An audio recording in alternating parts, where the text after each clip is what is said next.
Sizlar hammalaring nima Hazrat Alisher Navoiy bobomizning tug'ilgan kunlari. Bu Alisher Navoiyning tug'ilgan kunlari men uchun juda ham bir ajoyib kun desam ham bo'ladi. Bunda mana shu ismim Guli, mana xolam qo'yganlar, mana shu Alisher Navoiyning hayoti bilan nimasi bilan bog'liq meniki. Shunga sizlarga bitta nima she'r aytib bersam, agar qarshi bo'lmasalaring, mana shu ruboiylardan biri. Nima Alisher Navoiy bobomizni. Gar oshiq esang mehru vafo qilma havas. Dard istayu davg'a davo qilma havas. Hijron va visol mutlaqo qilma havas. Dildoringdan g'ayri rizo qilma havas. Jondan seni ko'p sevarman ey umri aziz. Sendan seni ko'p sevarman ey umri aziz. Har neniki sevmak ondan ortiq bo'lmas. Ondan seni ko'p sevarman ey umri aziz. Rahmat. Barakallah. Qarsaklar.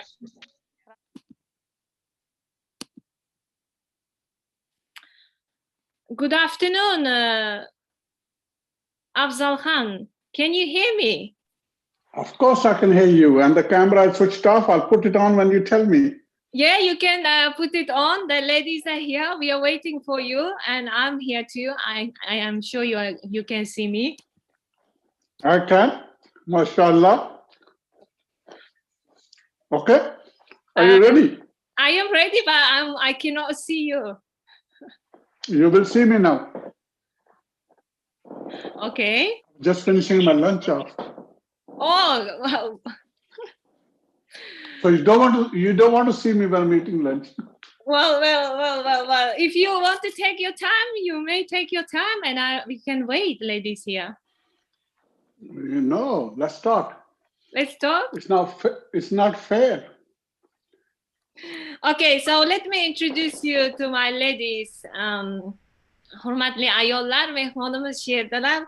Bu kishi Afzal Khan, mana shu Afzal Khan Buюк Британияның yetakchi siyosatchilaridan biri. Hozir ular Biрлашган Қиролликнинг Жамоатлар Уйидаги soya rahbardirlar. Manchester parlamenti a'zosi. Manchesterning sobiq lord-meri. Yevropa parlamentining sobiq a'zosi. Ular Buюк Britaniya Qirolichasi tomonidan berilgan CBE, ya'ni bu mukofotga sazovor bo'lganlar. CBE bu Buюк Britaniyaning eng yuqori mukofotlaridan biri. Kasblari advokat. Bular juda ham taniqli, bizni mana shu o'rtog'imiz desam ham bo'ladi. Mana o'zlari she'rdalar. Welcome, Afzal Khan. I can see you now, and you may have to switch on your, the voice, I think, because we have to switch it off time to time because we have so many ladies. Some of them don't understand much about Zoom.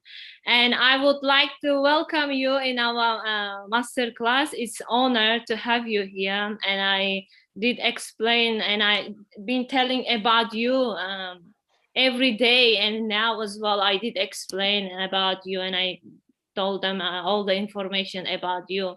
So we have now ladies here, and we have translator.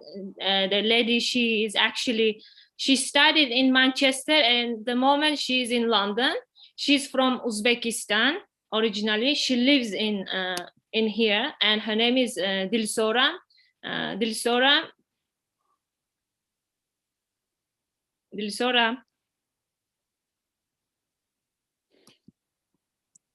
I think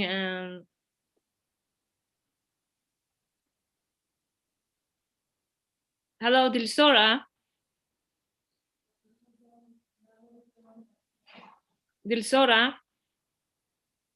Dilsora, we are waiting for you. Hello. I'm sorry. Yeah, I'm here. Yeah, I would like to introduce you. Yes, I think. Good afternoon, Mr. Afzal Khan. Good Today afternoon, I'm going to Dilsora. translate. Okay, wonderful.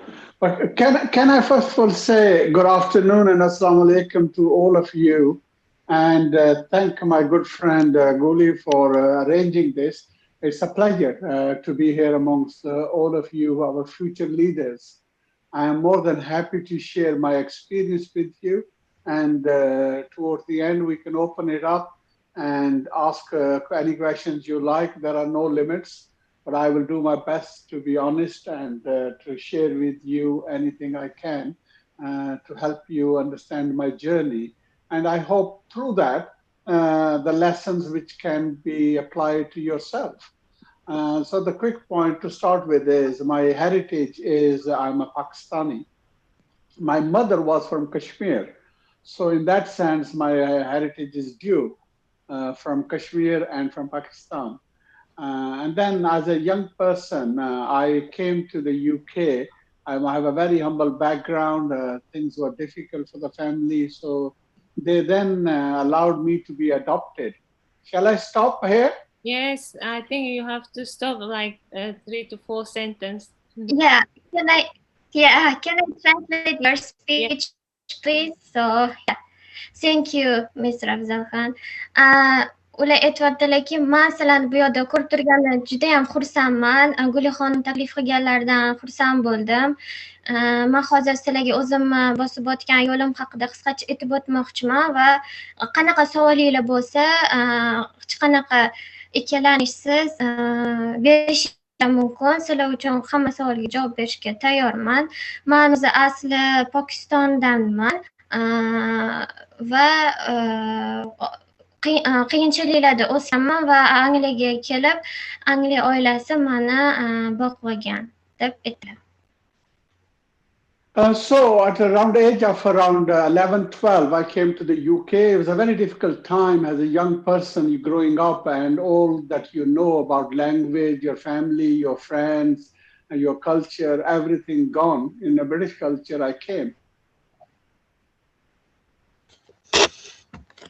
11-15 yoshimda kelganman va juda ham qiyinchiliklarda bo'lganman va Angliyada katta bo'lganman.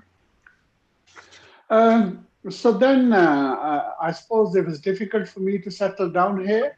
And then I went to school, but I didn't do that well. And I left school without passing any exams.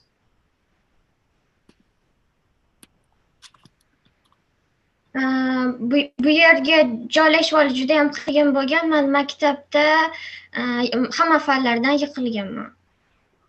I then started work as a laborer in a cotton mill.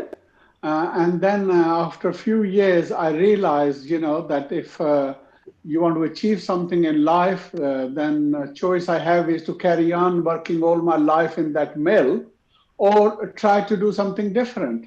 And it wasn't a difficult choice in that sense, because I think as humans, we all want to improve our life. We want to live a good, decent life, and we want to make a progress.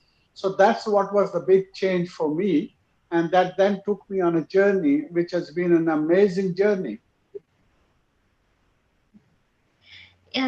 Men kelganimda paxta ishi bo'yicha ishlaganman. Bir necha yildan so'ng men o'ylaganman, men bundan ham kattaroq ishlar qila olishim mumkin. Har bir inson bu hayotda nimadir yaxshi ishlar, katta ishlar qila oladi deb shuni anglab men harakat qilganman. But then I suppose the key point which I realized was that I didn't do good in education, and education really is important. It's through education that you can open the doors, you can climb the ladder and get a better life. So I needed to go back to education. Va tushunganmanki, ta'lim insonga bunday katta sharoitlarni, baland cho'qqilarni bera olishini tushunib va ta'lim olishga qaror qilganman. And the fact that I needed to go back to education, the difficulty I also had was, how do I manage myself financially? So I then had to do work and study. So I did this for a number of years so that I had enough money coming in as well, and I was making progress. So I worked as a youth worker, as a bus driver, working in a shop, in a restaurant, taxi driver. I worked as a police officer, and then I ultimately studied law and I qualified as a solicitor, and then I became a partner.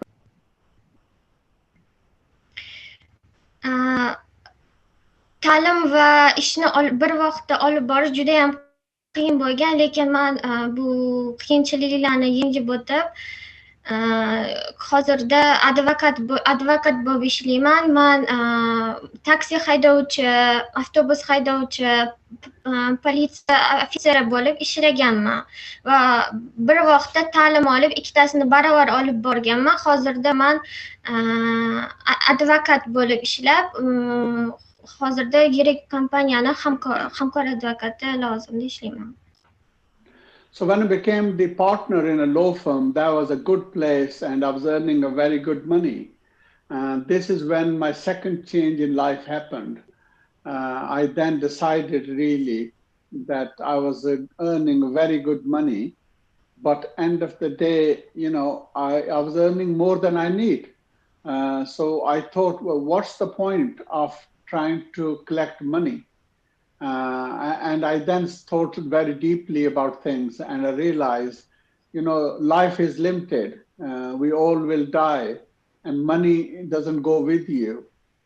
So what is it that I want to achieve in life? And that's what then took me to politics. Men ushbu sohani egallaganimdan keyin juda ham ko'p pul to'plaganman, juda ham ko'p pul kelgan, lekin men o'zimga savol berganman. Shuncha ko'p puldan nima foyda? Hayotda bundan ham muhimroq ishlar bor va ushbu meni maqsadim nima degan savollarni berib, boshqa yana ham ma'no topishga harakat qilaman. To help me with this also is during that period, I had visited Istanbul, and at that time, the government there was of Erbakan. Men ushbu vaqtda Istanbulga tashrif buyurganman. And whilst I was there, one night we were sitting in a nice restaurant, and the discussion started amongst a number of leaders who were there to celebrate Fatah Istanbul. And they said that actually we should be involved in politics. And then after some discussion, they said that I should get involved in politics. I laughed at them. I thought it was a joke because I didn't care about politics. I didn't even care about voting. So I said, you really have picked a good person, haven't you? O'sha Istanbul vaqtida biz ko'plab siyosatchilar bilan muhokama olib borganmiz, lekin men unchalik ham siyosatga qiziqmas edim. 1 minute, Afzal Khan, 1 minute. Can I just say something? Nima, Vazira sherdamisiz? Vazira Azimova. Nima Dilso'ra, salgina siz nima tarjimani tushirib ketyapsiz-da, hamma gapni aytmayapsiz-da. Shunga nima tarjima nima bo'lyapti? Yoqutxon, o'g'lingiz sherdami? Ha, shu yerdalar yonimda o'tirib. Shu kishi tarjima qilsinlar bo'lmasa? Mayli. So'rashdan. Assalomu alaykum. Assalomu alaykum. Nima, ismingiz nima? Muzaffar. Muzaffar, nima eshityapsiz-a? Afzal Xon nima deyotganlarini? Tarjima qilib olasizmi polnishcha o'zingiz? Unda. Okay. Afzal Khan, sorry, like we will have to change the translator. Sorry about that, Dilsora, because there are some as you are speaking, she's a bit having difficulty to translate everything. So we have now here a gentleman. He will be translating. Aziz tanishtirsangiz iltimos. Good evening, Mr.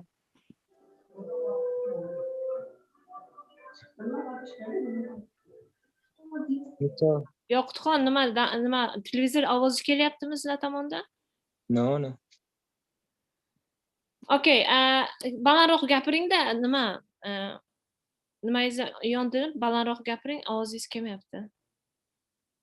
Bu uchun. Good evening, Mr. Afzal Khan.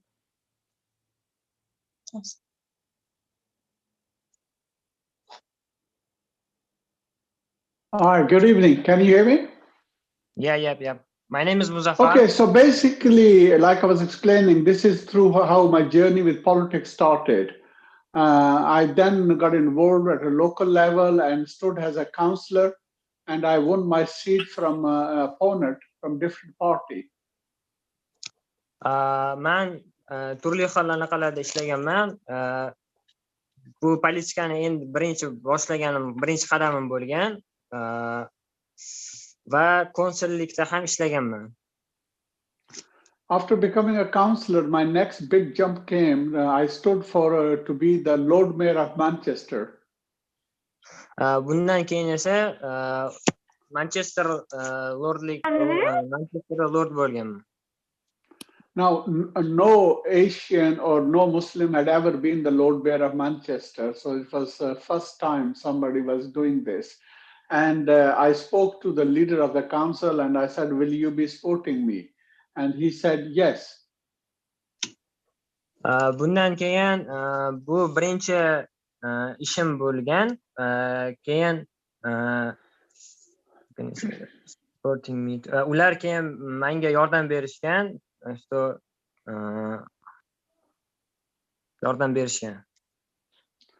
Now, then I asked him the question, does he think that I will win? And his answer was no. U savol bergan, konsul bo'lishga tayyormisan? So I think the lesson here is, just because something looks difficult should not stop you going forward. So I thought about it. Even when he told me that I will lose, I then stood and fought for the election. U savol bergan, shu konsullikka anaqamisan, tayyormisan deganda, keyin men bu narsani yo'qotishga yo'qotishni xohlamaganman. And then on the night of the result, I actually won. O'sha kuni mana shu result, ya'ni nima natijasidan qarab chiqdimki, men yutgan ekanman deyaptilar. So if you don't take part, the result will always be you will not win. Only by taking part, then you have the chance of winning. And even if you don't win, at least you have learned. So that next time you will win. So this is an important lesson in life. Agar qatnasha olmaganimda bilmas edim. Mana shu qatnashganimdan keyin mana shu yutganimni bildim. Inson qatnashsa, yutsa ham, yutmasa ham mana shunda bilinadi. Mana shu qanday natijaga erishishini. I think I like Lady Guli as my interpreter. She's doing a good job. Yes, I think so, because there are. I think I have to translate you because there are ladies and the guys. It's not easy. It's difficult. It's difficult. Yes. Okay, so when I became the lord-meri, then I also, after my first year as a lord-meri, I was awarded the best lord-meri in Britain. Okay, thank you. Mana shu lord bo'lganimdan keyin, Manchesterning lord-meri bo'lganimdan keyin bu ya'ni eng zo'r lord-meri deb e'lon qilingan edi deyaptilar. So I did a lot of hard work as a lord-meri, and that's why I was awarded this. And then from there, I did lots of different roles in the council. I was in charge of education. I was in charge of finance, other things. I was in charge of diversity. Mana shu lord mayor bo'lganimda deyaptilar, juda ham ko'p ishlaganman, mushkul ishlarni qilganman. Mana shundan keyin ko'p ishlarni, ya'ni boshqa ishlarni ham qildim. Bu degani mana shu ta'lim to'g'risida va boshqa mavzular to'g'risida ham ishladim. Mana shundan keyin muvaffaqiyatga erishdim. And then defeated. Mana shu partiyaning boshlig'i Yevropaning parlamentida a'zo bo'lgan. Mana shu Yevropa parlamentida o'sha odam a'zo bo'lgani uchun faqat musulmonlarni yomon gapirgani uchun bular deb o'ylaganki, men ham bo'lmasa a'zo bo'laman, uni yutishga harakat qilaman deb Yevropa parlamentida a'zo bo'lganlar. So then in 2014 I beat the leader of the British National Party and became the member of the European Parliament. 2014-yil mana shu aytgan liderni yutib chiqdim. Yutib chiqqanimdan keyin Yevropa parlamentining a'zosi bo'lib tasdiqlandim deyaptilar. And in the European Parliament it was interesting because of so many different countries leaders were there, and to go and join them, it was a good experience for myself. It helped me to grow. It helped me to reach out with a network across the world. And I was again fortunate to be elected as the Vice President of Security and Defense in Europe. Okay. Aytibdilarki, Afzal Khan mana shu Yevropa parlamentida ishlash juda ham qiziqarli bo'lgan, chunki u yerda har boshqa madaniyatdan kelgan odamlar, siyosatchilar bilan ishlaganman. Mana shunda meni juda ham aktiv bo'lganliklari uchun mana shu siyosatda bularni vice president qilib, mana shu Yevropa parlamentida nimaga a'zo qilganlar. Vice president deb tan olganlar bu kishini. So again, no Muslim had ever occupied that position, but that also allowed me to visit all over the world, different countries. And then later on I was appointed as a special envoy of the President Jani Patella for the Muslim world. You can take it off. Take it. Okay, thank you very much. I'll do my best.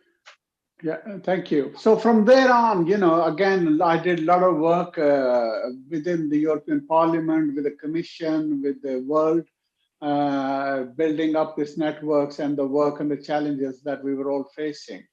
I had an amazing team there with me.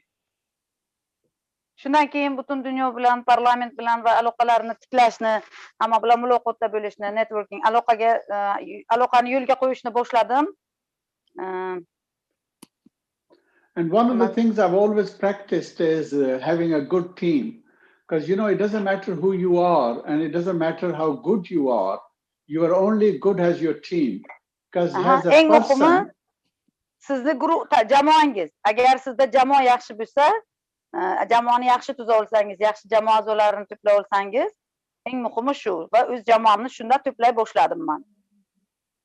Because as an individual we are all limited, but as a team there is no limit.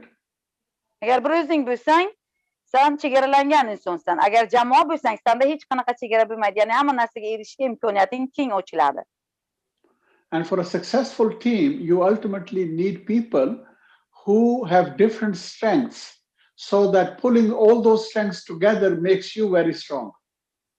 Agar jamoada har xil qobiliyatga ega insonlar bo'ladi va shu bilan birga siz masalan sizda bor qobiliyat kimdadir kuchliroq bo'ladi. Sizda kuchsizroq qobiliyat. Demak, jamoada har xil qobiliyatli insonlar bo'lgandan keyin biror maqsadga erishish osonroq bo'ladi. So a good team around you can really take you up forward. Yaxshi jamoa sizni tezroq olg'a bosishga, tezroq o'zingiz maqsadga erishishga yordam beradi. And for that, you got to make sure that you have a good culture within your team. You help and share the work, encourage the people to contribute, give them responsibility, and have the accountability there as well. And so together you feel as a team, and you work as a team, and that then really gives you some very good results. You can do lots of work. Yaxshi katta natijalarga erishish uchun jamoani qo'llab-quvvatlash, rag'batlantirish muhim. har bitta jamoa a'zosini o'zi bajarayotgan yaxshi harakati uchun albatta ularni rag'batlantirib, jamoani yanada olg'a intilishga harakat qilish kerak. So after this, then we had a referendum and Britain decided to leave. And at this time, then there was an opportunity to stand as election in the British Parliament. So in Manchester is my city. So I was happy. So I was lucky to be elected. And then I became the first Muslim to ever represent Manchester in Parliament. Parlamentda Manchester vakili sifatida qatnashayotgan birinchi musulmon bo'lib, shu bilan parlamentga kirdim va parlamentda o'zimni birinchi musulmon sifatida ishimni boshladim. Parlament a'zosi sifatida. Ya'ni bu kishi Manchesterni birinchi Afzal Khan birinchi musulmon Manchester representative bo'lgan, o'sha a'zosi bo'lgan. Nima deydi o'sha So once I got to the parliament, once I got to the parliament, then within 3 weeks, I was then appointed as a shadow minister for immigration. Manchesterning vakili bo'lganlardan 3 haftadan keyin minister bilan uchrashib, immigratsiya bo'yicha u kishi bilan muzokara olib borganlar. Now this itself is a record. No MP ever in the history of Britain has become a shadow minister in 3 weeks. Bu tarixda hech qachon bo'lmagan bunaqa voqea. Tarixda birinchi marta, demak 3 haftada shunaqa katta natijaga erishish bo'lgan bu kishi tomonidan. One of the MPs sent me a message of congratulation, and he said, I want to congratulate you, but I also want to tell you that some of us, it took us 20 years to get here. Demak, shularning orasidan bittasi bir MP yozibdi bu kishiga, 20 yildan buyon sizga rahmat, sizdan juda ham minnatdormiz. 20 yildan buyon bunaqa natijaga erishmay, biz 20 yildan buyon demak ular sarson bo'lib, endi shu yutuqqa natijaga erishgan bu kishi orqali, bu kishining yordami bilan. Then I did about 3 years as a shadow immigration minister. Then I was moved on to be the shadow foreign office minister.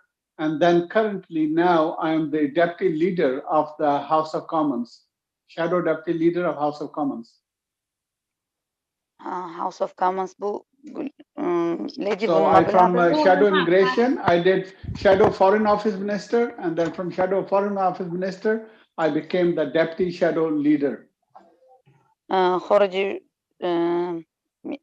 vazirliklar bilan demak 3 yil avval birinchi ishladilar. House of Commons lady qanday bo'ladi?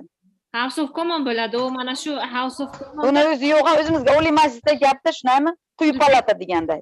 Deputatlar, bular deputat bular. Bular deputat palatasi bular. Mana shu deputat palatasiga a'zo bu kishi, Britaniya deputat palatasiga a'zo bizlar. Bular. 3 yil demak 3 yildan beri shu yerdalar o'zi. If I sum it up now, and I can say to you this, that look, a boy who came into UK without a single pound in his pocket, left school with no qualification. Demak, sizga qisqa qilib aytadigan bo'lsam, Britaniyaga shundan kelgan kichkinagina bola, kissasida 1 funti ham bo'lmagan, maktabni hech qanaqa daraja bilan bitirmagan, hech qanaqa ma'lumotsiz bitirgan bola. So then went on and became the first Muslim lord-meri in Manchester. O'z harakatini bajarib, birinchi Manchesterdagi lord bo'lib, musulmon lord bo'lib, lord mayor deya. Lord mayor bo'lib. And then I was the first Muslim to be given mayor of the year in the whole country. Demak, birinchi musulmon yilning eng yaxshi meri musulmonlar orasida birinchi marta bu kishi olganlar shu merlikni, yilning eng yaxshi merini. I became the first Muslim from the Labour Party to be member of European Parliament. Demak, shu partiya o'zlarining partiyalaridan ham birinchi musulmon lider bo'lib, shu bo'yicha kirib. I had the biggest win to become an MP in Manchester's history, biggest votes. Manchester tarixidagi eng yuqori natijaga erishgan birinchi musulmon MP. The only MP in 3 weeks to become a shadow minister. Sorry? In 3 weeks, I became a shadow minister. Nobody's ever done that. uch hafta demak ichida shadow ministerga aylanib. So you see that I've done so many firsts. Bir demak qarang, men shuncha natijaga erishdim, shuncha narsani bajara oldim. That doesn't mean I'm genius, but the Bu mani secret geniy actually demaydi is yoki birorta siz bilan bo'lishadigan sekretim yo'q. Bu mani geniy deb bildirmaydi, to'g'ri? So the secret actually is having a good drive to go forward. Buni siri shundaki, yaxshi vajdeniy yo'lga qo'yish, yaxshi harakatni to'g'ri yo'lga qo'yishda buni siri. And working hard. Va qattiq ishlash, o'z ustida kuchli ishlash. Aiming high. Yaxshi kuchli yuqori maqsad qo'yish o'zi uchun. And remember, if you ever want to achieve anything special, you're going to have to work hard. You got to do something which others have not done. Biror narsaga esingizdan hech qachon chiqarmang. Biror narsaga erishmoqchi bo'lsangiz, qattiq harakat qilish, kuchli maqsad qo'yish muhim. Busiz hech narsaga erishib bo'lmaydi. So as a human, we have amazing gift from Allah. Inson sifatida hayotda ko'p biz uchun ko'p dar berilgan, juda ham ko'p mukofotlar, nima deydi, juda ham ko'p qobiliyat, imkoniyat berilgan. Allah has made us ashraful makhluqat, best of creation. Alloh bizni o'zi yaratgan mahluqotlar ichida eng yaxshisi, eng aqllisi qilib yaratdi. It is for us to bring that shine out, to shine. Bu biz uchun porlashga, ya'ni yaxshi o'zimizni yaxshi tomonlama ko'rsata olishga undaydi. And the final point I want to stop on is, if you want to have a successful society, then you got to make sure that opportunity is given to everyone, whether it's young, old, male or female. And by allowing that, you make your society strong. You make use of every person's God-gifted ability. Jamiyatni agar rivojlantirmoqchi bo'lsangiz, har bir insonga o'ziga berilgan qobiliyatidan foydalanib, bu jamiyatda uni o'zi tomonidan keltiriladigan foydasidan mana qaysi tomonlama kuchli ekanligini bilsangiz, shu tomonga rag'batlantirib, jamiyatingizdan rivojlanishingiz mumkin. Alloh har bir insonga bergan qobiliyati bor. Shu qobiliyatni anglab, uni rivojlantirishgina faqat jamiyatni rivojlantirishga xizmat qiladi. I can guarantee you, all of you here have got a better situation than I had of my life. Man garantiya beramanki, siz bu yerda qatnashayotgan har bir ishtirokchida bundan ham yaxshi imkoniyatlar, bundan ham yaxshi sharoitlar bor. So if I can do it, you can do it better than me.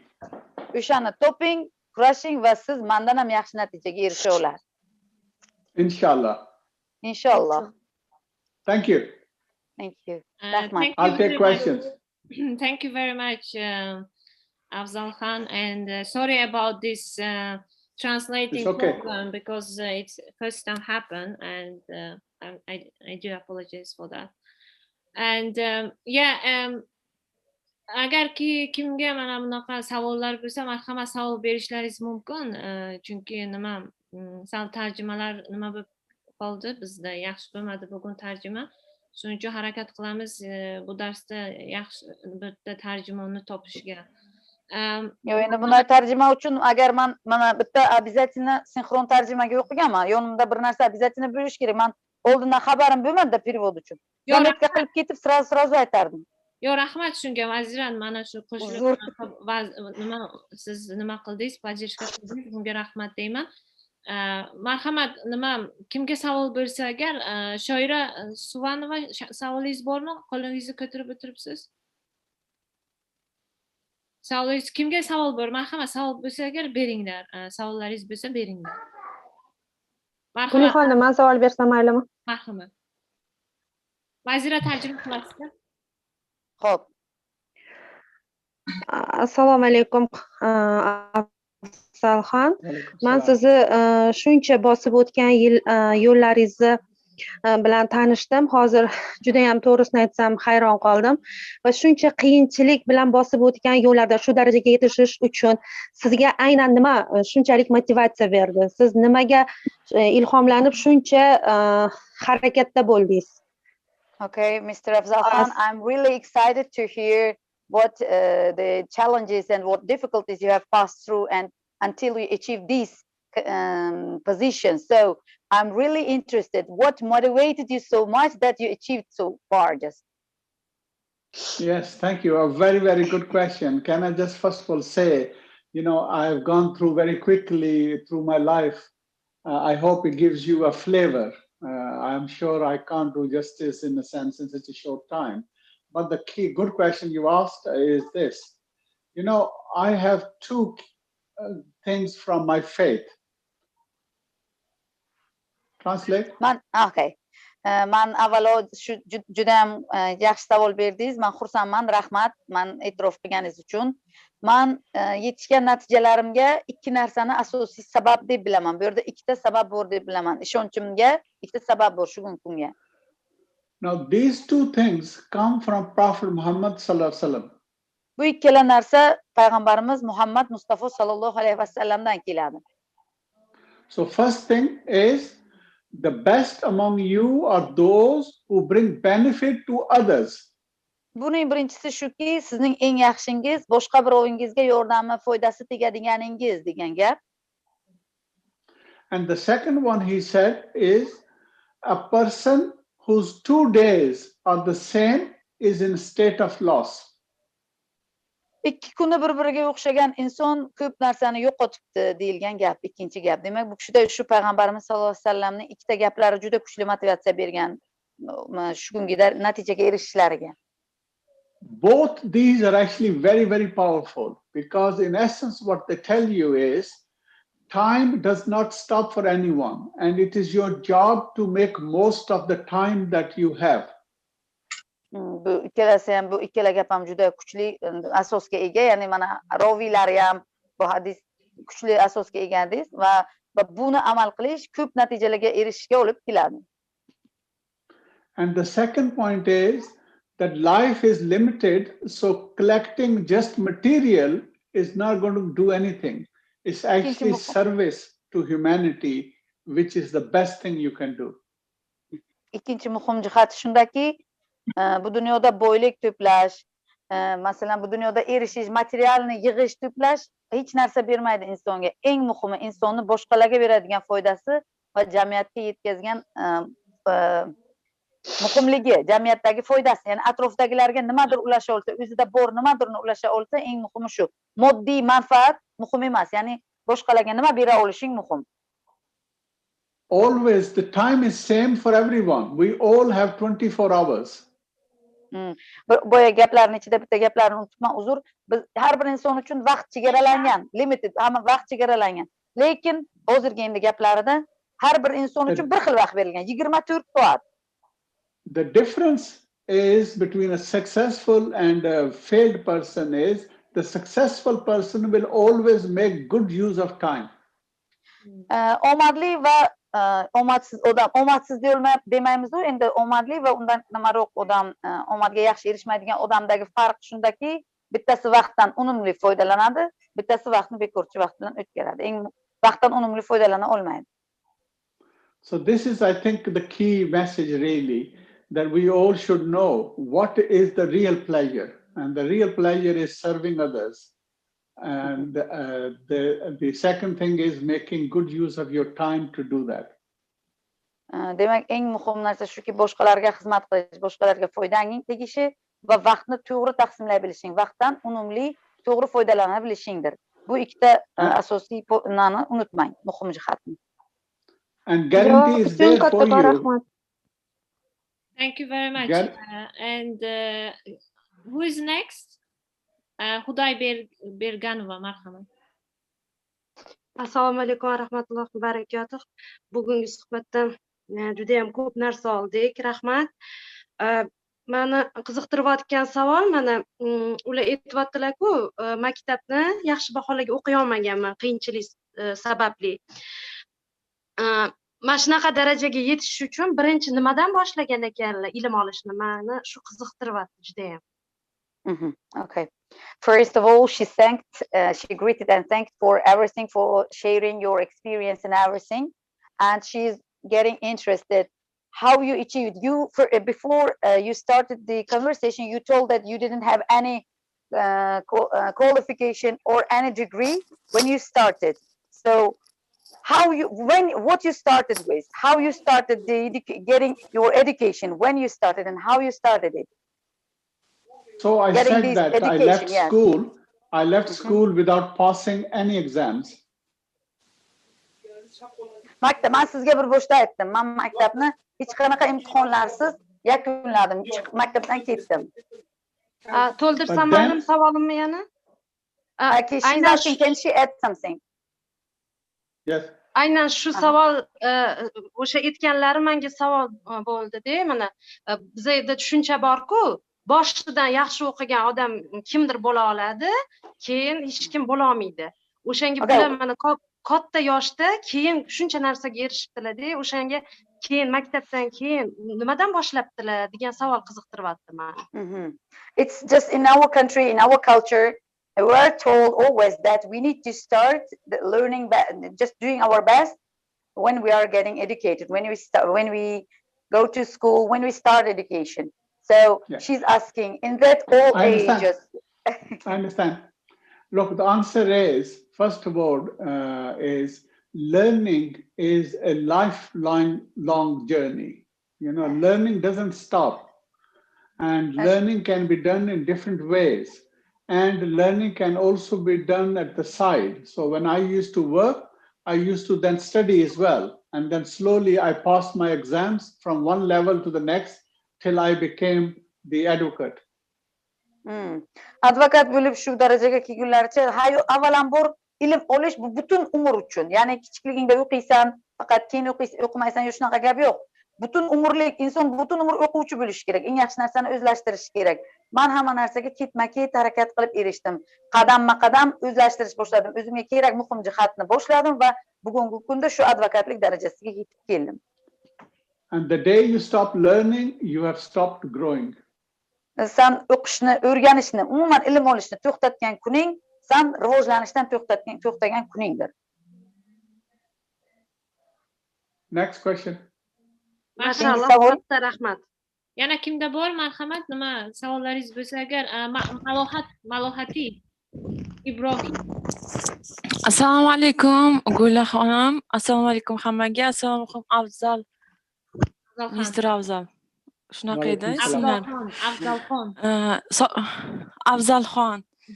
Savolim shunaqa, qanaqadir rutinlari bormi, har kun davomida qilib keladigan, shu rutinlari ularni avtomatik tarzda produktivni bo'lishga anaqa yordam beradi. Mr. Afzal Khan, she's asking about do you have any special routine or just a suggestion for her which makes her habit to educate herself, to progress or to grow spiritually and just as a person? Yes, I can only tell you what I do, and if that helps you, then mashallah. I mean, for me, the point is having a good company. Through good company, you will pick up lots of things. You know, usually in WhatsApp groups, there's so much stuff going around. But you can actually pick up lots of good stuff and share good stuff. That way you benefit and you give benefit to others as well. Don't share rubbish things. The second thing is I always do is read small articles. So whichever I find interesting, which I see, I look into it. And then I have good friends who I say to them to share good things with me, the articles. So that helps me to grow as well and understand. And third thing is I always do small Quran. I don't do a lot of Quran. I do small reading of the Quran. I will do 1 ayah or 2-3 ayah the maximum. And then I spend 5 minutes just thinking, what is the Quran saying? And then you learn actually, you think about it at a different levels. And the deeper you can go into it, instead of understanding on the surface. It's about thinking, which is the key. And then I always read one hadith. So I don't do too much. I only do a little bit, but I do it every day. And that's the key secret, actually, doing it consistently, and the knowledge will build. And thinking about it, things is actually better. It's just reading. You know, sometimes you open a book and you read through it, You read 200 pages.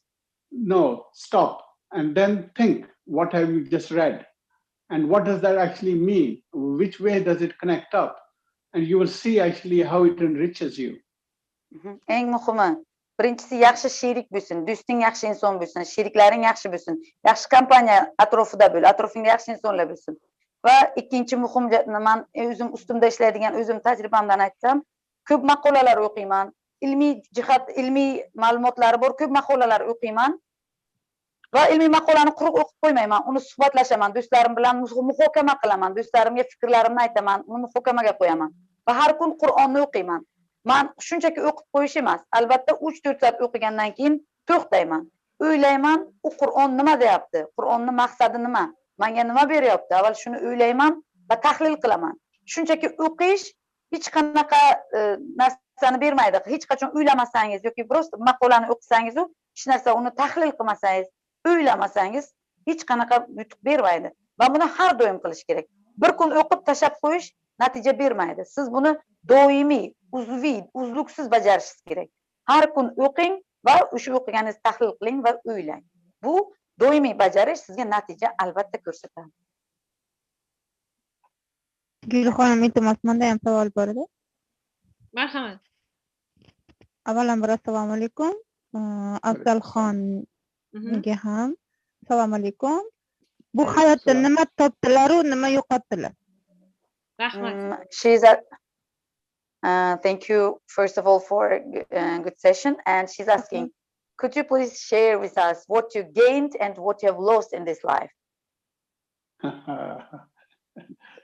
What I've gained and what I've lost. Yes. Wow.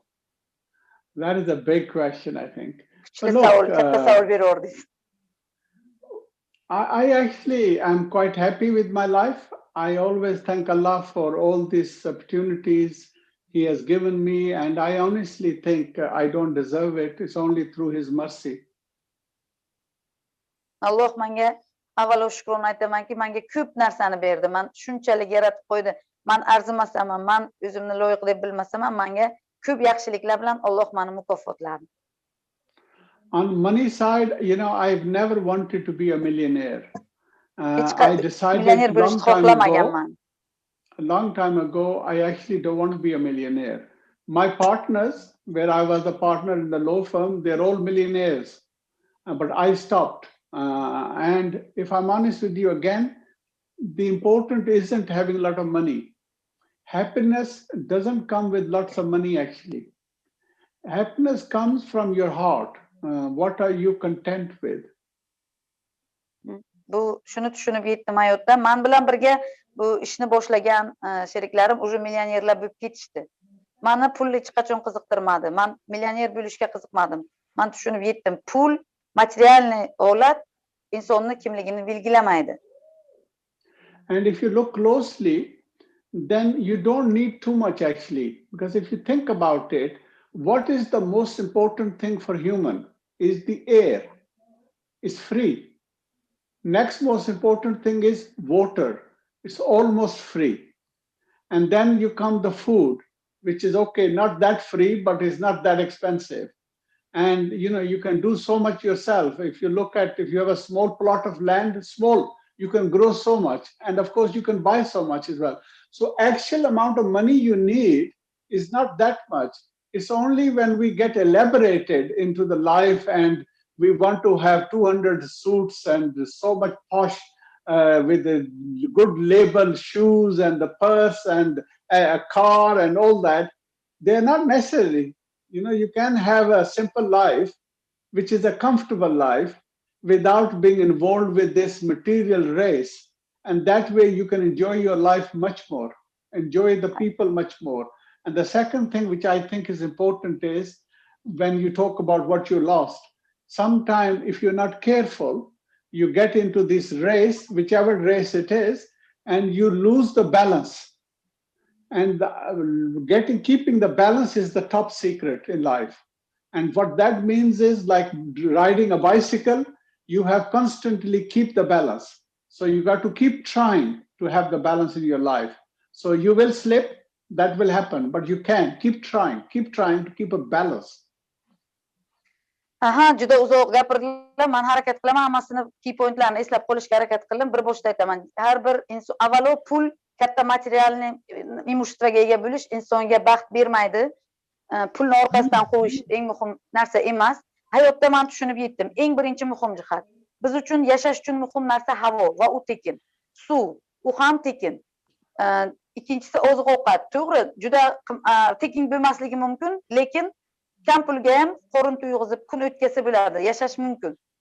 Hashamat, qimmat mashinalar, qimmat oyoq kiyimlar, qimmat brendoviy narsalar, tillalar, bu hashamat insonga baxt bermaydi. Inson baxtli bo'lishi uchun hayotda bor narsadan, o'zida bor narsadan zavq olib yashash kerak. Bu eng muhim narsa. Ikkinchi muhim jihati. Agar siz biror narsaga hayotga har qanaqa bo'lishdan qat'iy nazar poygaga kirganday bo'lasiz va unda balansni ushlab turish siz uchun juda muhim. Har qanaqa poyga bo'lmasin, siz birinchi bo'lishga harakat qilasiz. Hattoki o'zingiz tasavvur qiling, bir velik haydaganda ham tez haydashga, birinchi borishga, olg'a intilishga harakat qilasiz, balansni yo'qotib qo'yasiz. Siz uchun, inson uchun eng muhim narsa mana shu narsa o'rtasidagi balansni ushlab bilish. Ya'ni berilib ketish, material tomonga qarab berilib ketish emas, siz hayotiy, mana diniy va dunyoviy balansingizni ushlab bilish kerak degan ma'noda aytyaptilar. Rahmat, marhamat. Hozir 1 minut. Buzi va latofat. Assalomu alaykum Afzal Khan, assalomu alaykum Guli Xonim.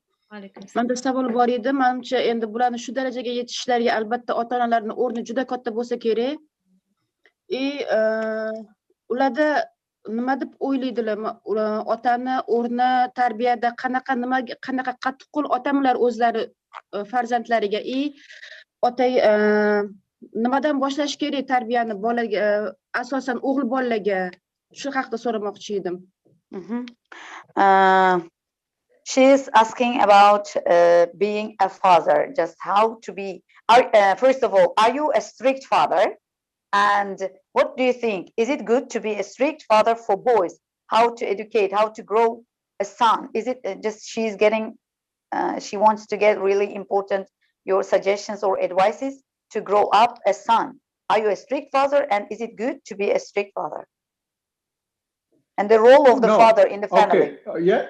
Yeah. So the first point is actually the role of father is important, and so is the role of mother is important. Jannah lies under the feet of mother, not father. And then the second point is actually being strict is not helpful. Islam doesn't teach you to be strict like that at all. Islam tells you, first of all, the child has 3 rights.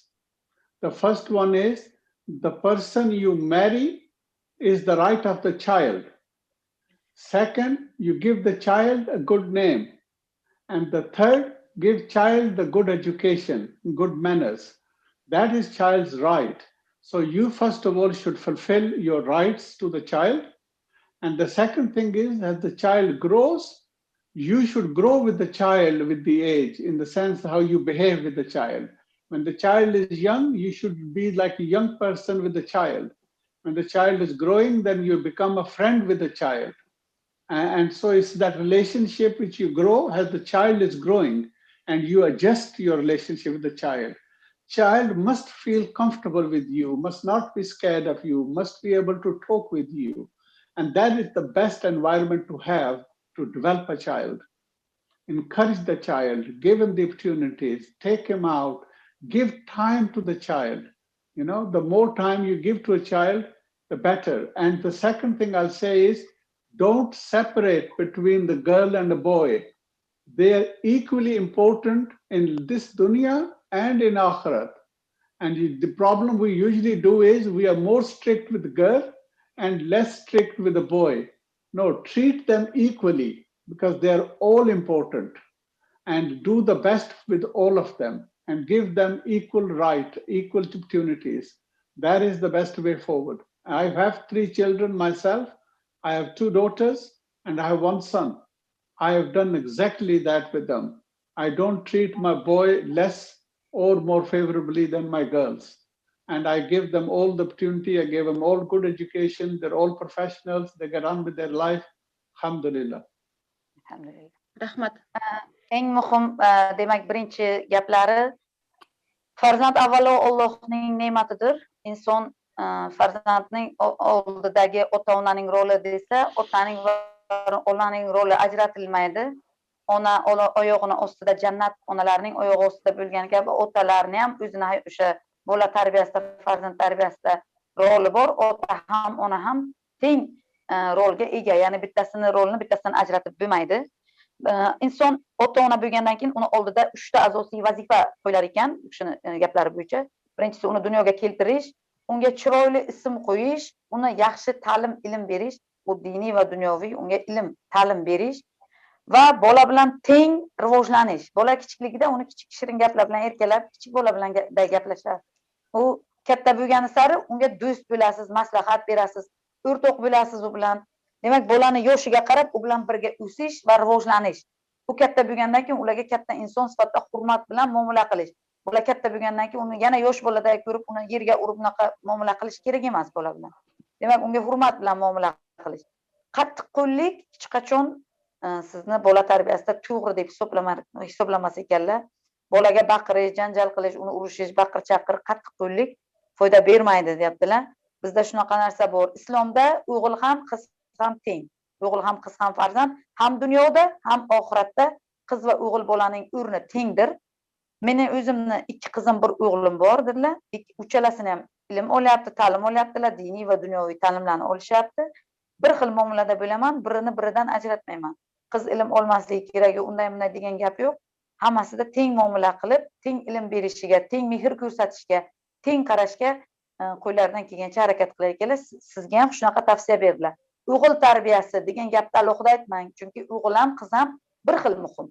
Qizga qattiqqo'l bo'lib o'g'ilni erkalatish yo o'g'ilga qattiqqo'l bo'lib, bu noto'g'ri narsa. Ya'ni ikkalasiga ham farzand sifatida o'z ota-onalik burchingiz, vazifangiz, mehringiz, maslahatingizni teng berishingizni sizga tavsiya qilaman. Rahmat sizga vazira tarjima uchun. Hozir nima Nigora, marhamat, yo'ldosh va Nigora savolingiz bor ekan, agar nima bo'lsa savolingizni bering. Faqat savollaringizni qisqa lo'nda qilinglar, iltimos. Assalomu alaykum hammaga. Assalomu alaykum Guli xonim. Assalomu alaykum Afzal Khan. Mani savolim shu ediki, nima hayotda omadga necha foiz ishonasiz? Shu darajada yetishingizga внутренний голос bo'ladi-ku, ichki nima ovozga ishonasizmi hayotda? Mana bu biron ishni boshlayotganda odamga ichki ovoz bo'ladi. Shu narsaga ishonasizmi? Necha darajada nima ishonasiz ham omadiga ham? Oldindan rahmat javob uchun. Mr. Afzal Khan, she is asking about intuition and about inner voice and about luck. How much you trust to luck and to intuition, your inner voice. So when you start doing something, do you trust or believe to luck or in your inner voice or your intuition? Yeah. So the first thing is the invitation, your innovations, yourself, inner side, and you should listen. It's your body, it's your mind, and keeping it in a good sequence is a good thing, and listening to it is also very good, because this system we have, which Allah has blessed us with, actually has been refined, and that's why we're the best of creation. So I always say, do listen to yourself actually, and have confidence in what you're listening. Sometimes you ignore it, but actually sometimes you don't even understand it, but what is telling you is the deeper sense is actually very powerful, and have faith in that. The second thing is whether luck.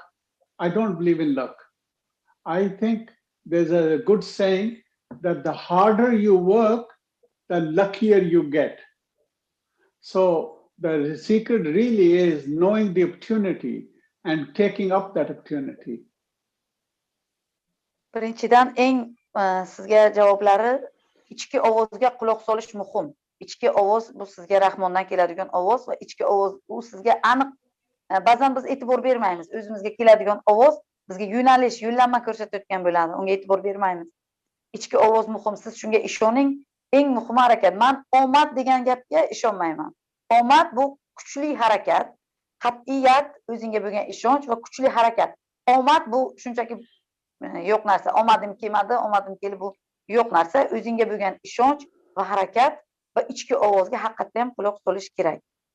Oxirgi gaplarni eslolmadim. Rahmat vazira, nima? Marhamat, Nafosat, savolingizni bering. Nima? Assalomu alaykum. Avvalambor Afzal Xon, assalomu alaykum. Savolim hayotda muhim qaror qabul qilish borasida. Agar shunday bir vaziyat bo'lsa, siz shunday qaror qabul qilishingiz kerakki, bu sizni hayotingizni butunlay o'zgartirib yuborishi kerak. Ya'ni yangi muhit, yangi joy, yangi odamlar, notanish hayot. Lekin ikkilanish bor. Xo'p, bunda qanday maslahat berar edingiz? Qo'rquv bor-da xullas. Nima demoqchisiz? Savolingizni konkretni. Hayotda qaror qilish uchun nima kerak demoqchimiz? Nima demoqchisiz? Qo'rquv bo'lsa agar, yangi bir hayotga o'tishga. Okay. Qanday motivatsiya berish kerak? She's asking about life-changing decision. If you are going to make a life-changing decision, which will change the whole atmosphere completely, just different atmosphere you are going to move. So, how to decide what to do? What do you suggest? Yeah, clearly, look, this is a difficult question, isn't it? But what's the difference of people who have been successful and those who have not been successful? That's the question we have to ask ourselves. Why is it some people do more success than others? And the key secret, I think, in there is that those who've been more successful, they're also more likely to take the risk. It's usually as humans, we like to stick in our comfort zone. And if you just stick in the comfort zone, then you're not going to grow. Only by going out of your comfort zone that you grow. And it's that risk. And then also, if you don't take the risk, and I give you my example, you know, when I was advised that I will lose the election when I stood for the Lord Mayor. Now, if I had not taken that decision to do it despite the difficulties, I would not have been the Lord Mayor. But the fact that I did, and then I worked hard, the result was I became the Lord Mayor. So you've got to be able to do something which you've not done before in order to make a difference. So I would say, don't be scared. There's a famous saying that by losing, it's not a defeat. But not getting up after you've been on the floor, that is defeat. So it's keep trying. You will get the success. Eng muhimi sizga hayotda bu birinchidan savolingiz juda ham qiyin, nima deydi, o'ylovga chorlaydigan savol. Hayotda qaror qabul qilish uchun avvalo tavakkal qilish kerak. Riskni bo'yniga olish kerak. Inson uchun qulay komfort zonasi katta. Qulay o'zi uchun zona, o'zi qulay, mana hozir yashab o'tirgan uyingiz, yashayotgan joyingiz, qilayotgan ishingiz, har kungi hayotiy qadamingiz siz uchun muhim, mana bir xil narsaga aylanib qolgan. Nimadir yangi narsaga erishish uchun yangi ishni qilishingiz kerak. Agar siz har kun shu ishni qildingizmi, shu natijaga erishasiz. Agar men o'z holatimdan sizga aytay, agar men o'zimni qiynamaganimda, risk qilmaganimda, bugun lord bo'lmasdim. Men lord bo'lishim uchun riskni bo'ynimga oldim, tavakkal qildim.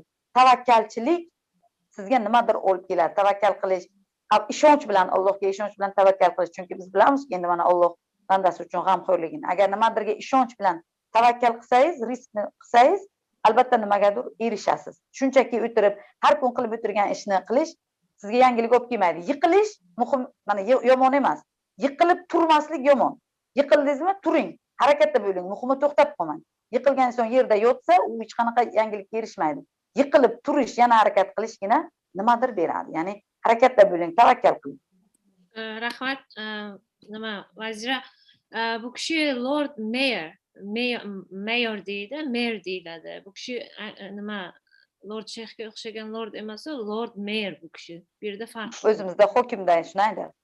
Ha, shuning uchun farqi bor, adashmanglar. Lord degani bu masalan Lord Mayor. Bu kishi Lord Mayor. Marhamat, nima savol bermoqchi ekanlar. Sabina Saidova, sherdamisiz? Assalomu alaykum. Guli Xonim, Afzal Xon, xayrli kech. Savolim shundan iboratki, yuqorida Afzal Xon balans haqida so'z olib bordilar. Aynan Afzal Xon balansni bir xil tutib turish uchun kun davomida energiyani qayerdan oladilar? Okay. She's asking how and where you get an energy to keep your balance. You just talked about balance. You just mentioned about balance before. So she's asking, how do you keep your balance and how just to keep your energy? Yes. So the two different questions, I think. I think the first is the energy. I think that's got to do with your mind. Mind, if you've got strong drive, you want to do things, then you will do it. If you have strong goals which you want to achieve, that will push you to do that.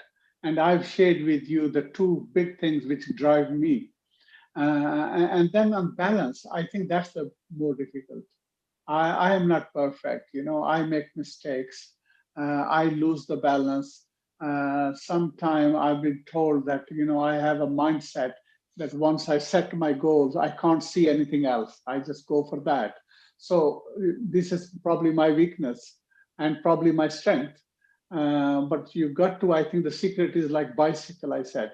When you're riding a bicycle, you are constantly adjusting your balance. Otherwise, you will fall off. So the same is the secret in life. You've got to keep trying to adjust the balance. And that, in a way, one way of doing this is regularly give time to yourself to think what you're doing, how you're living your life, how you're spending your time. Are you doing what you want to do to get to the goal you want to do? So taking stock is actually a good way of adjusting yourself and refocusing. Demak, bu sizni savolingiz ikkita umuman boshqa savollar deb qabul qilaman. Birinchisi energiya haqida gapirmoqchiman. Energiya olish uchun, nimadirdan energiya olish, o'zingizga energiya yig'ish uchun o'zingizga ijobiy, atrofingizda ijobiy energiyalar bo'lishi kerak. Va men zaryadim o'chab uchun dik qilib turdi.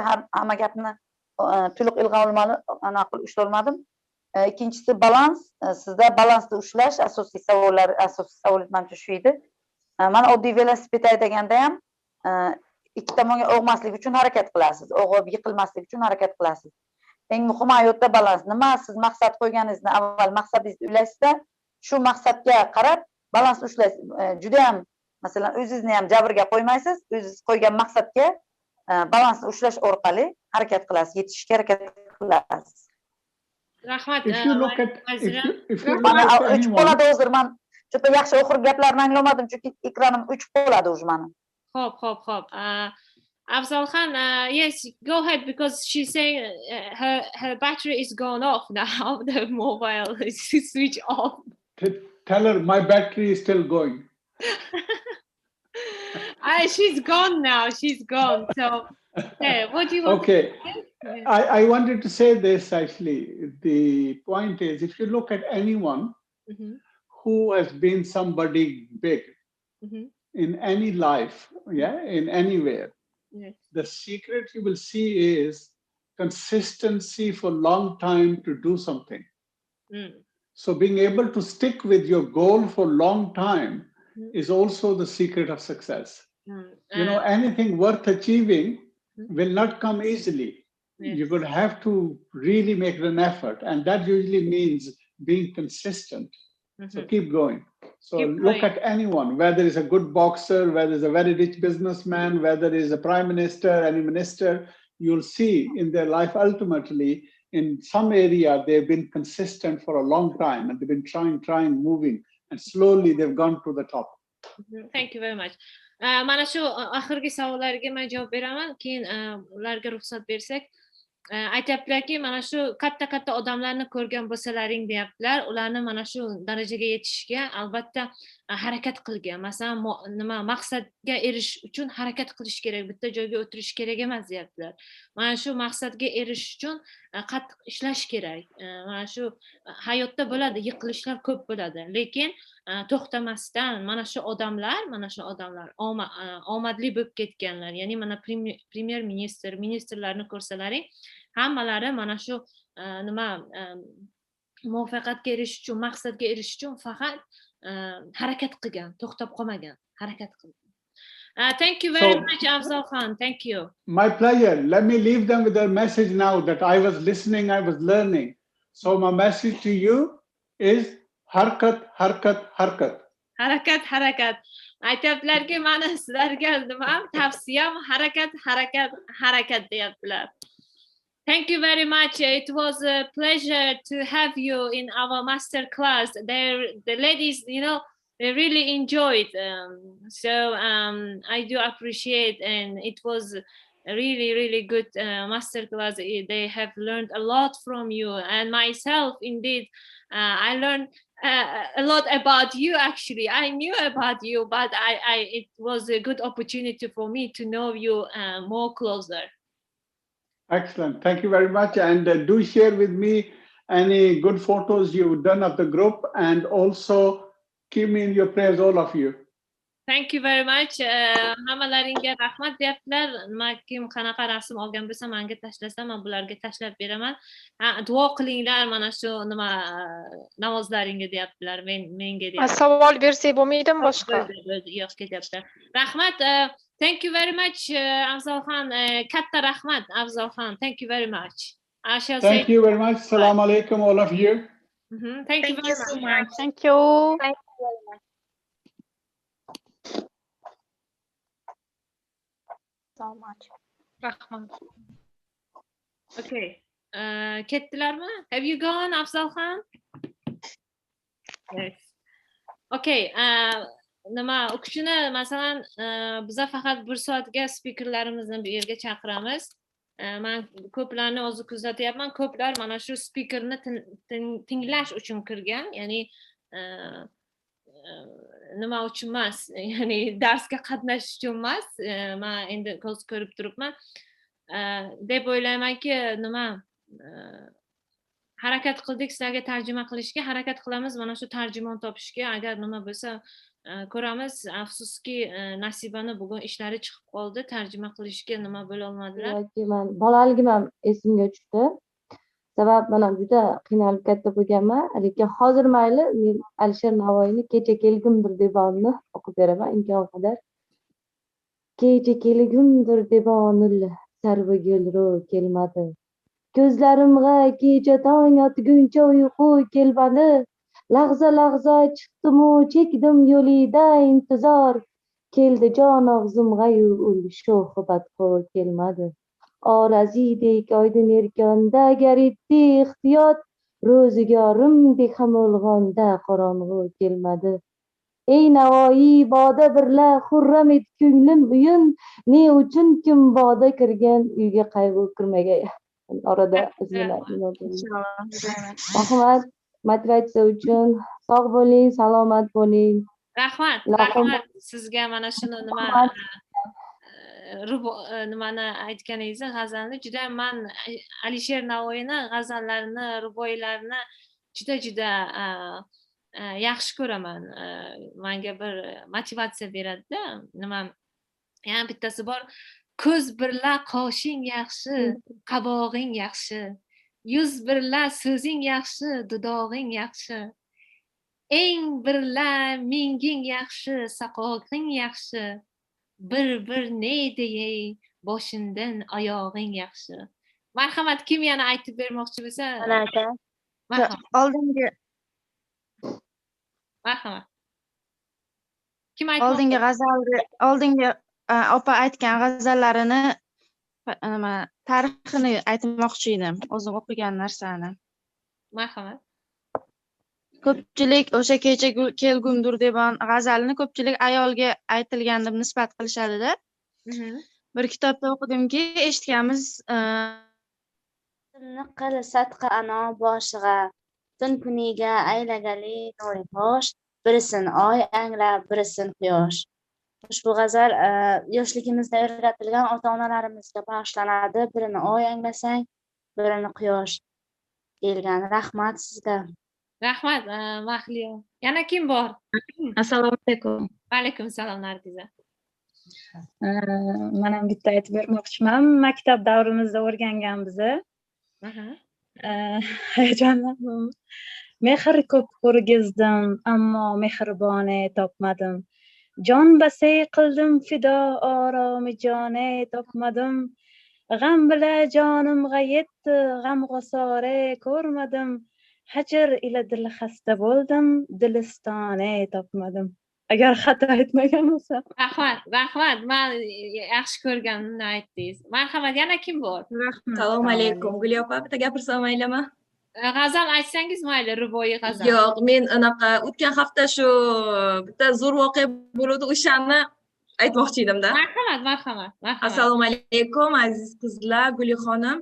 Juda xursandman sizlar bilan gaplashayotganimdan. Men hozirgi vaqtda Amerika Qo'shma Shtatlarida Bruklin shtatida yashayman. Hamshiralik bakalavr diplomini olmoqchiman. Medical assistant bo'lib, ginekologga bu yordamchi bo'lib ishlayman. Hozir yana o'qishimni davom ettiryapman. Kechirasizlar, bugun bolam uyda edi yana. O'tgan hafta men hozirgi vaqtda politika va istoriya, Amerika istoriyasi darslarini olyapman. O'tgan hafta nimamiz shu tarix darsida o'tirgan paytimda bizga projekt qilish buyurildi va men Amir Temur haqida projekt qildimda, Temurland. Keyin domlamiz meni mavzuyimni ko'rib, Temurland deb yozib, o'sha kishi haqida gapirib berishimni bilgandan avtomatik u kishi mendan so'rayapti, senga qanaqa grade, qanaqa baho kerak deyapti. Men 100 olmoqchiman, chunki men Amir Temur haqida gapiryapman desam, hali projektimni tugatmasam, sen Amir Temurni avlodidan, Alisher Navoiyning avlodidan ekansan, avtomatik senga 100 qo'yib beramiz deb, hali projektimni tugatmasam, savol javob qilmasam, bahomni qo'yib berdilar-da. Keyin o'sha paytda shunaqa faxrlandimki, shtop bizga o'zi ota-bobolarimiz bizga fundamentni o'sha vaqtda yaratib ketgan ekan degan xulosaga birdaniga keldim. Voy, shuni aytmoqchi edim. Rahmat kattakon. Rahmat. Rahmat sizga. Yana kim bor? Marhamat. Assalomu alaykum. Assalomu alaykum Guli xonim. Va alaykum. Kimsiz? O'tayotgan dars Madmarva Shahzoda. Farg'ona shahridan o'tayotgan darslaringiz uchun avvalambor rahmat. Bugungi kun uchun uzr so'rayman. Bugun negadir o'g'lim shu bo'layotib turgan darsimizdan motivatsiya olib, qandaydir Navoiy bobomizga atadir narsalarni aytib berishini juda ham xohlagan edi. Xudoga shukr, mana bu narsaga erishib turibman. Ruboiylardan aytib bermoqchiman. Yo Rab, ul shahdu shakar, yo Rab, ul shahdu shakar yolab durur. Yo magar shahdu shakar yolab durur. Jonima payvasta nog'ak otgali, Hamza o'qin qoshiga yolab durur. Rahmat. Rahmat. Go'zal. Yana kim bor? Bormi? G'azalxonlar chiqinglar, ruboiylar. Men aytaman. Marhamat. Kim u? Men aytaman. Kim aytadi? Mayli, sizdan kelgan. Xon yutib umri jahon ahlida bir yor istadim. Lek ul kamrak topildi, garchi bisyor istadim. Kimga kim jonim fido, aylab savondim dam-badam, ermas edi yorligida chin vafodorim istadim. Rahmat. Yana kim bor? Mama Rahimova, siz aytmoqchi edingizmi? Marhamat. Assalomu alaykum Guli xonim. Va alaykum assalom, yaxshimisiz? Bugun sal kechroq kirdim. Uzr, men eski o'quvchilaringizdanman, bilasiz. Bilaman, sizni tanimasam bu nima ham? Sizga juda ham katta minnatdorchilik bildiraman. Sizni o'rgatgan anaqalaringizdan meni hozir biznesim Allohga shukr juda ham yaxshi. Ya'ni sizdan olgan bilimlarimdan. Doim yaxshi bo'lsin, barakasi bo'lsin. Sizga rahmat aytmoqchiman. Alloh rozi bo'lsin sizdan. Bitta maktabda o'zim men Alisher Navoiyda Guli rolini o'ynaganman bir vaqtlar. Mana shu o'ynagandaman. Marhamat. Lekin bitta g'azalda aytmoqchiman. O g'azal bilmayman hozir men uchun to'g'risi. G'urbatda g'arib shodmon bo'lmas emish. El aniga shafiq va mehribon bo'lmas emish. Oltin qafas ichragar qizil gul bitsang, bulbulga tikandik oshyon olmas emish. Rahmat sizga, rahmat. Yana kim Sizga bor? ham kattakon rahmat. Rahmat. Marhamat, aytaveringlar. Bir 5-10 minut aytaylik, keyin darsimizni tugatamiz. Marhamat. Assalomu alaykum barchaga. Va alaykum assalom. Barchani. Guli xonim, sizga katta rahmat barchasi uchun. Mana shunday sabr toqat bilan barcha ayollarimizga, O'zbekiston xotin-qizlariga juda ham katta yordam beryapsiz. Sizdan Alloh rozi bo'lsin. Va shu mavzuda bitta g'azalni aytmoqchiman. Har kimki senga bir harf o'qitmish, ranj ila aylamoq oson bo'lmas, ayning haqqin ado 100 ganj ila. Biz sizdan xuddiki shunaqa sizni bizga berayotgan bilimlaringizni 100 ganj bilan ham haqqini ado eta olmaymiz. Buning uchun biz chin yurakdan, ko'ngildan sizga rahmat, tashakkurni aytamiz. Va yana bitta aytsam maylimi? Marhamat. Kecha kelgumdir devon, ul shohi. Uzr, hayajonlanib ketdim.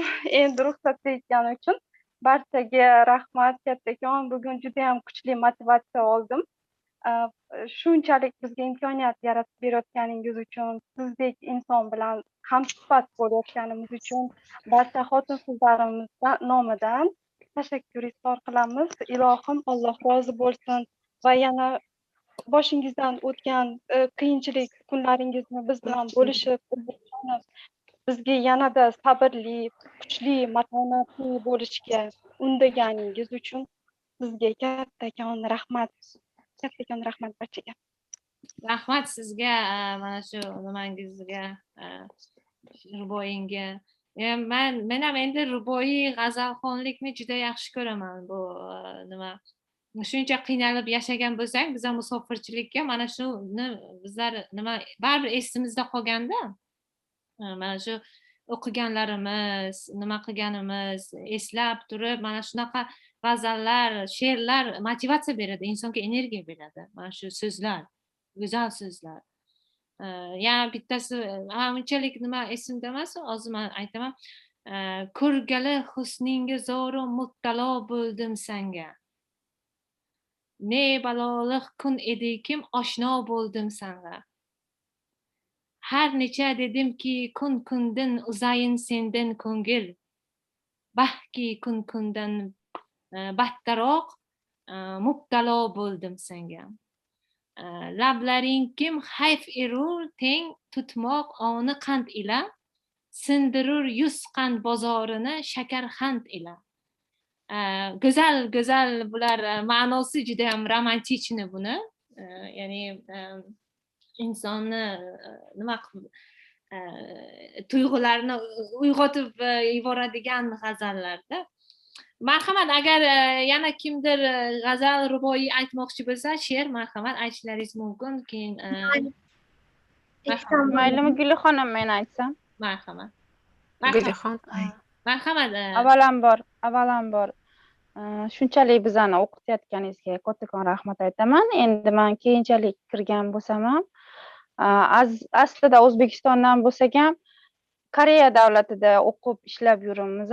Allohga shukr. Sizni ko'p Instagram sahifalarida ham kuzatib boraman, Telegramda ham kuzatib boraman. Barcha internet sahifalaringizda juda ham insonga motivatsiya berasiz.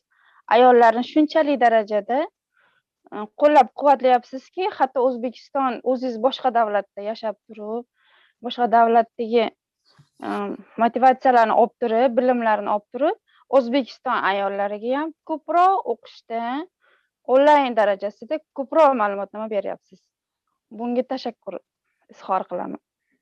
Rahmat sizga.